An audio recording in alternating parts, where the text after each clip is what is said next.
Hello বন্ধুরা, আসসালামু আলাইকুম। Welcome back to my channel. আজকে আবার নতুন একটা ভিডিও নিয়ে উপস্থিত হলাম আপনাদের মাঝে। আজকের ভিডিওতে আমি বিস্তারিত আলোচনা করব। যারা অনেকে আমাকে কমেন্ট করে বলেছেন যে ভাইয়া আমি তো নতুন, সেক্ষেত্রে কি আমার ইনক্রিমেন্ট বাড়বে? আবার অনেকে কমেন্ট করেছেন যে ভাই আমার চাকরি বয়স 5 থেকে 6 মাস, আমার কি ইনক্রিমেন্ট বাড়বে? আবার অনেকে প্রশ্ন করছেন ভাইয়া আমি তো ইপিজেডে চাকরি করি, সেক্ষেত্রে কি ইপিজেডে কি বেতন বৃদ্ধি পাবে? এবং আবার অনেকে বলেছেন যে আমি টেক্সটাইলে চাকরি করি, টেক্সটাইলে কি বেতন বাড়বে? সবার প্রশ্নের উত্তর কিন্তু আজকে আমি এই ভিডিওতে দিতে যাচ্ছি। কাজেই 1 সেকেন্ডের জন্য স্কিপ করবেন না। তাহলে চলুন শুরু করি। প্রথমে বলতে চাচ্ছি যে যারা নতুন জয়েন করেছেন এবং নতুন যারা চাকরি করছেন তাদের ইনক্রিমেন্ট এই বছরে বাড়বে না। তাহলে আপনাদের ইনক্রিমেন্ট কিন্তু বাড়বে যখন আপনি জয়েন করেছেন আজকে ডিসেম্বরে, যদি 25 তারিখে আপনি জয়েন করে থাকেন তাহলে কিন্তু আপনার সামনের ডিসেম্বরের 25 তারিখে কিন্তু যখন বছর পূর্ণ হবে তখন কিন্তু আপনার ইনক্রিমেন্ট বাড়বে।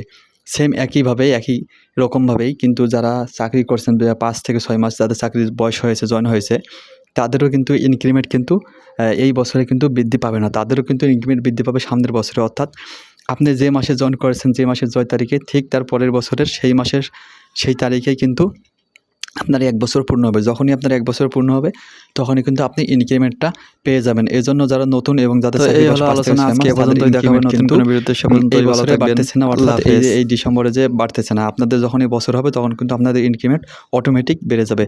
এবং আরেকটি প্রশ্নের উত্তর দিতে চাই, সেটা হচ্ছে যারা ইপিজেডে চাকরি করেন, হ্যাঁ ভাই আপনি ইপিজেড, কারণ ওটা গার্মেন্টস, ওখানেও কিন্তু আপনাদের ইনক্রিমেন্ট বেড়ে যাবে সবার একইভাবে। এবং যারা টেক্সটাইলে আছেন, টেক্সটাইল করাটা ঠিক আমি এই মুহূর্তে বলতে পারতেছি না, জানি না সেখানে বাড়বে কি না। যদিও টেক্সটাইল এবং গার্মেন্টসের হিসাবটা আলাদা, যদি বাড়লেও বাড়তে পারে, সেটা আমি সঠিক এখনও বলতে পারতেছি না। তবে আজকে এই পর্যন্তই, দেখা হবে নতুন কোনো ভিডিওতে। সে পর্যন্ত ভালো থাকবেন, সুস্থ থাকবেন। আল্লাহ হাফেজ।